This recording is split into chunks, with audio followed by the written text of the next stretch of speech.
7월 3일 토요일 큐티 출애굽기 34장 1절에서 9절 말씀입니다. 함께 본문을 보겠습니다.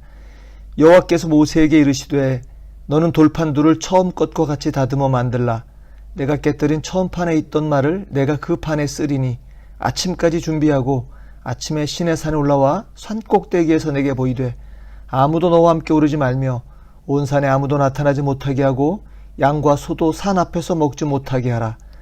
모세가 돌판 둘을 처음 것과 같이 깎아 만들고 아침에 일찍이 일어나 그 돌판을 손에 들고 여호와의 명령대로 시내산에 올라가니 여호와께서 구름 가운데에 강림하사 그와 함께 거기 서서 여호와 이름을 선포하실세. 여호와께서 그의 앞으로 지나시며 선포하시되 여호와라 여호와라 자비롭고 은혜롭고 노하기를 더디하고 인자와 진실이 많은 하나님이라. 인자를 천대까지 베풀며 악과 과실과 죄를 용서하리라. 그러나 벌을 면제하지는 아니하고 아버지 악행을 자손 3, 4대까지 보응하리라. 모세가 급히 땅에 엎드려 경배하며 이르되 주여 내가 주께 은총을 입었거든 원하건대 주는 우리와 동행하옵소서. 이는 목이 뻣뻣한 백성이니이다. 우리의 악과 죄를 사하시고 우리를 주의 기업으로 삼으소서. 아멘. 먼저 1절부터 4절까지는 하나님께서 다시 회복시켜 주시는 장면입니다. 이스라엘 백성들은 자기들이 불안한 상황에 처하자 하나님을 버리고 자기들을 인도할 새로운 신, 우상을 선택했습니다. 그것도 자기들이 직접 만들어서 그랬습니다. 그 범죄 이후에 모세의 간절한 중보기도와 또 백성들이 장신구를 제거하는 등의 그 실제적인 회개하자 깨어진 관계, 깨어진 언약을 새롭게 이어주십니다. 모세가 처음 던져버렸던 그 판 대신에 모세에게 처음 것과 같이 다듬어 만들어 오게 하시고 그 판에 직접 써주시겠다고 말씀하셨습니다. 이때 하나님을 버리고 우상을 선택했던 그 범죄한 백성들은 이전보다 더 근신하면서 산 아래에서 대기해야 했습니다.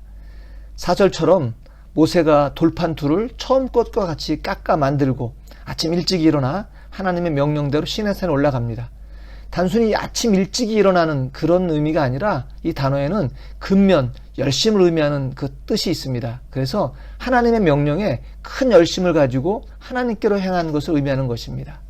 5절부터 9절까지는 하나님께서 은혜로 동행해 주시는 것에 대한 말씀입니다. 그 모세에게 하나님께서 구름 가운데 강림하십니다. 그리고 모세와 함께 서서 여호와 자신의 이름을 선포해 주십니다. 특별히 하나님의 성품을 오늘 본문 6절에서 7절에 거쳐서 7가지 정도로 선포하십니다. 여호와라 여호와라. 모세를 백성들에게 보내면서 말씀하셨던 그 여호와 하나님은 이런 분이십니다. 자비로우신 하나님이십니다. 은혜로우신 하나님이십니다. 노하기를 더디하시는 하나님이십니다. 인자와 진실이 많은 하나님이시고 그 인자를 천대까지 베푸시는 하나님이십니다. 악과 과실과 죄를 용서하시는 하나님이시되 벌을 면제하지는 아니하시고 아버지 악행을 자손 3, 4대까지 보응하시는 하나님이시다. 이렇게 한 7가지로 선포하고 있습니다. 우리 하나님은 사람들에게 공포를 조장해가지고 막 두렵게 해서 무엇인가를 갖다 바치고 그 앞에서 의무를 수행하게 하는 그런 분이 아니십니다. 자비하시고 은혜롭고 화를 오래 참으셔서 즉시 징계하지는 않으시는 인자와 진실이 많으신 하나님이십니다. 그 인자를 천대까지 베푸시는 하나님이십니다. 이것은 그 복수 형태이기 때문에 수천 대까지 베푸신다는 뜻입니다.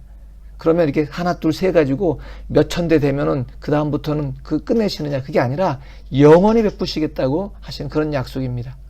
그렇지만 오해하면 안 되는 것은 마냥 죄를 짓는 자기 백성을 오냐 하면서 잘못된 것들을 그냥 방관하시는 그런 분은 아니십니다. 죄를 지어도 야 너는 우리 편이니까 내 백성이니까 괜찮아 이렇게 그냥 면제해 주시는 것이 아니라 철저하게 회개하고 돌이키도록 하십니다. 그리고 벌을 면제하지는 아니하고 아버지의 악행을 자손 3, 4대까지 보응하시는 분이라고 말씀합니다. 그런데 이 문장은 한번 심사숙고해 보아야 합니다. 사람이 자기가 짓지도 않은 죄, 그러니까 아버지가 지은 또 할아버지가 지은 죄 때문에 보응받고 벌을 받는다면 이건 현 사회에서 금하고 있는 연좌죄라는 것입니다. 그러니까 심히 억울하고 부당한 것이지요. 특히 하나님의 자비와 은혜의 성품에 이건 잘 들어맞지 않습니다. 그렇기 때문에 예레미야 31장 29절에서는 아버지가 신포도를 먹었기 때문에 아들의 이가 시다하지 아니하겠다라고 말씀하십니다. 그렇기 때문에 이 의미는 부모의 죄가 자녀, 후손들에게 지대한 영향을 미친다는 것입니다. 자식에게 유산으로 조금이라도 많은 재물을 남겨주겠다고 잘못된 행동까지 서슴지 않는 이 세대의 부모들은 자칫 잘못하면 그 잘못된 영향을 자녀들에게 남길 수 있다는 것을 기억해야 하는 것입니다. 하나님의 은혜와 자비를 기억하며 또 노하기를 더디하시며 기다려주실 때, 그러니까 우리에게 아직 기회가 있을 때 주신 시간 안에서 잘 살아야 합니다. 특별히 오늘 본문 말씀을 통해서 짚고 싶은 것이 있습니다. 여러분은 복 받는 거 좋아하시는지요? 저는 복 받는 거 좋아하고요. 꼭 복 받고 싶습니다. 아마 우리 모두가 그러실 것 같습니다. 우리가 복을 추구하는 것은 자연스러운 것이고 그것 자체가 잘못된 것이 아닙니다. 기복신앙이라고 저급하게만 볼 게 아닌 것이죠. 그렇기 때문에 진짜 중요한 건 무엇이 진짜 복인지 알고 그것을 추구하는 것이 중요한 것입니다. 옛날부터 사람들은 무병장수 또 부귀영화를 복이라고 하고 그것을 추구해 왔습니다. 그건 오늘날도 별반 달라지지 않은 것 같습니다. 좋은 직장, 건강하고 행복한 가정, 또 효도하고 말 잘 듣는데 좋은 대학까지 막 쑥쑥 가는 자녀들. 어쩌면 교회도 마찬가지일 수 있습니다. 큰 예배당, 화목하고 잘 모이는 순, 또 다른 교회 교인들이 부러워하는 어떤 좋은 분위기의 교회. 그런데 약속의 땅 가나안이 떠나온 애굽보다 더 나은 게 무엇일까요? 젖과 꿀이 흐르는 풍요로운 땅이기 때문에 그럴까요? 백성들이 범죄했을 때 그것에 대해서 정말 간절하게 중보한 모세에게 하나님께서 33장 3절에서 약속해 주십니다. 사자를 너보다 앞서 보내서 그 땅의 주민들을 쫓아내고 너희를 젖과 꿀이 흐르는 땅에 이르게 하겠다. 그러면 된 거 아닌가요? 그런데 33장 4절을 보면 온 백성들이 정신을 차리고 이 준엄한 말씀을 듣고 슬퍼하여서 한 사람도 자기의 몸을 단장하지 아니했다고 성경은 기록하고 있습니다. 왜냐하면 33장 3절 그 말미에 하나님께서 나는 너희와 함께 올라가지 아니하겠다 그렇게 말씀하셨기 때문입니다.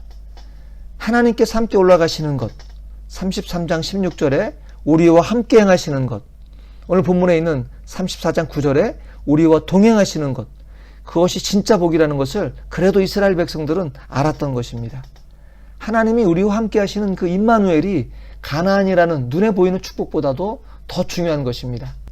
그러기에 신구약 모두에서 지도자들이 복을 빌 때도 무병장수, 부귀영화를 빌지 않고 하나님이 함께 하시는 것을 비는 것입니다. 신약의 축복인 고린도후서 13장 13절에 주 예수 그리스도의 은혜와 하나님의 사랑과 성령의 교통하심이 너희 무리와 함께 있을지어다.